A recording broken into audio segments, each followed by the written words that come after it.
Hello and welcome to your favourite YouTube channel chemistry dot com. मैं आपका engineer के आनंद। बच्चों, आज के इस वीडियो लेक्चर में मैं बोर्ड एग्जाम 2023 के लिए क्लास 12 केमिस्ट्री के चैप्टर नंबर 5 पृष्ठ रसायन सरफेस केमिस्ट्री के 7 ऐसे इंपॉर्टेंट क्वेश्चन के बारे में बताने वाले हैं जो पिछले 10 साल में 2009 से लेकर 2022 तक रिपीट कर करके पूछा गया है। तो इन सभी टॉपिक्स और क्वेश्चंस को आप काफ़ी अच्छे से प्रिपेयर करेंगे। नेक्स्ट ईयर भी इसी में से क्वेश्चन आपके आएंगे। तो आइए चलते हैं, देखते हैं क्वेश्चन की तरफ। सबसे पहला क्वेश्चन है, किसी ठोस पर गैस के अधिशोषण को प्रभावित करने वाले कारक कौन से हैं। ठीक है, किसी भी ठोस पर गैस के अधिशोषण, जब कोई गैस का अधिशोषण होता है तो क्या क्या वो कारक है, क्या क्या वह चीज है जो उसको, क्या क्या वह रीजन है जो उसको प्रभावित कर सकती है। इस चीज को आपको क्या करना है, बताना होगा। सबसे पहला बात है कि अधिशोषण, अधिशोषक, इन सभी के बारे में आप अच्छे से एक बार अच्छे से आप स्टडी कर लेंगे, क्योंकि कंफ्यूजन नहीं होना चाहिए। बहुत से बच्चे अधिशोषण में, अवशोषण में, अधिशोषक में, अधिशोष में कंफ्यूज कर जाते हैं। तो ये सब आप अच्छे से प्रिपेयर कर लेंगे। नेक्स्ट क्वेश्चन है, किसी ठोस पर गैस के अवशोषित होने पर ऊष्मागतिकीय परिवर्तन का वर्णन करें। यानी कोई ठोस पदार्थ है, उस पर अगर कोई गैस अवशोषित होता है तो उसमें क्या ऊष्मागतिकीय परिवर्तन क्या क्या आती है, इसका वर्णन करना होता है। नेक्स्ट क्वेश्चन है, बहुत ही इंपॉर्टेंट क्वेश्चन है ये, क्वेश्चन नंबर 3। लायोफिलिक एवं लायोफोबिक कोलाइड में अंतर बताएं। यानी कि लायोफिलिक तथा लायोफोबिक कोलाइड क्या है, इसमें आपको अंतर बताना है। क्लियर है, लायोफिलिक एवं लायोफोबिक कोलाइड में क्या करना है, आपको अंतर बताना है। यह 2 मार्क्स में भी पूछता है और 5 मार्क्स में भी पूछता है। तो आप मिनिमम 5 पॉइंट्स लायोफिलिक एवं लायोफोबिक कोलाइड्स के जरूर याद रखेंगे। मैं फिर से बोल रहा हूं कि ये 2 मार्क्स और 5 मार्क्स दोनों में पूछता है, तो मिनिमम 5 आपको याद रखना है इसमें। नेक्स्ट क्वेश्चन है, पेप्टिकरण पद को परिभाषित करें। यानी पेप्टिकरण, पेप्टाइजेशन क्या होता है, इसकी परिभाषा आपको लिखना है। नेक्स्ट जो इंपॉर्टेंट, मोस्ट इंपॉर्टेंट क्वेश्चन बन जाता है वो है, भौतिक एवं रासायनिक अधिशोषण में क्या अंतर है।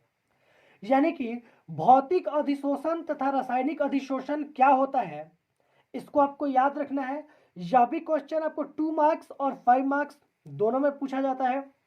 तो मिनिमम 5 पॉइंट्स भौतिक अधिशोषण के एवं 5 पॉइंट्स रासायनिक अधिशोषण के आपको याद रखने हैं, ताकि अगर 5 मार्क्स में पूछता है तो आप 5 मार्क्स की तरह ही इसका जवाब दे पाए। क्लियर है। नॉर्मली आप बुक में देखोगे या कहीं पे पढ़ोगे तो इसका डिफिनीशन, भौतिक अधिशोषण क्या है और रासायनिक अधिशोषण क्या है, यही अंतर में लिख देते हैं। बट उतना से काम चलेगा नहीं, आपको 5 पॉइंट्स मिनिमम इसको लिखना पड़ेगा। नेक्स्ट क्वेश्चन है, कोलाइड बनाने की विधियां लिखे। कोलाइड बनाने की 2 विधियां कौन कौन सी है, विधि का नाम देना होगा वहां पर। क्लियर है। और इसके साथ ही साथ कोलाइड के बारे में आप लोग जरूर पढ़ लेना कि कोलाइड क्या होता है, कोलाइड क्या होता है, इसको जरूर पढ़ लेना। तथा विलियन एवं कोलाइड में क्या अंतर होता है, इसको भी एक बार आप जरूर पढ़ के जाना। नेक्स्ट क्वेश्चन है, पायस क्या है। पायस को ही हम लोग इंग्लिश में कहते हैं इमल्सन, और एग्जाम में कभी कभी इसको हिंदी में ही इस तरीके से इमल्सन लिख के पूछ देता है। ठीक है, तो इसको आपको ध्यान में रखना है कि इमल्सन पायस को ही कहा जाता है। पायस क्या है, यह कितने प्रकार का होता है, इसको आपको याद रखना है। तो पायस का डिफिनीशन यानी उसकी परिभाषा तथा उसके प्रकार कितने टाइप्स के होते हैं, ये आपको याद करके रखना है। तो ये थे चैप्टर 5 के वे इंपॉर्टेंट क्वेश्चन जो 2 एवं 5 मार्क्स में पूछे जाते हैं। नेक्स्ट जो बिग थिंग है वह यह ध्यान आपको रखना है कि जब भी आप कहीं पे भी अंतर के बारे में लिख रहे हो, लायोफिलिक, मैं आपको अभी ट्रिक बताने जा रहा हूं। सपोज दैट आपको लायोफिलिक एवं लायोफोबिक कोलाइड में अंतर बताना है, तो आप कैसे लिखोगे। तो देखो, बहुत से बच्चे ये कहते हैं कि इधर में लायोफिलिक लिख देंगे, इधर में लायोफोबिक लिख देंगे, बीच में लाइन दे देंगे और इस तरीके से उसका जवाब देंगे। ऐसे बिल्कुल ही आपको जवाब नहीं देना है। सबसे पहले ऊपर लिखेंगे लायोफिलिक एवं लायोफोबिक कोलाइड में निम्न अंतर है, लिख के इस तरीके से डैश दे देंगे। तब यहां पे आप लिखोगे लायोफिलिक, क्या लिखोगे, लायोफिलिक।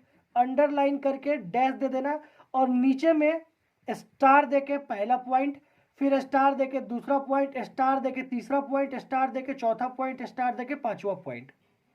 उसके नीचे फिर आप लिखोगे लायोफोबिक। क्या लिखोगे? लायोफोबिक। और सेम वैसे ही अंडरलाइन करके यहाँ पर लाइन दोगे, फिर स्टार लायोफोबिक का पहला पॉइंट, लायोफोबिक का दूसरा, तीसरा, चौथा और पांचवा। तो जितने भी अंतर बताने वाले हैं ना, आप एग्जाम में बिल्कुल इसी पैटर्न पे, जो पैटर्न मैं बता रहा हूँ इसी पैटर्न पे लिखना।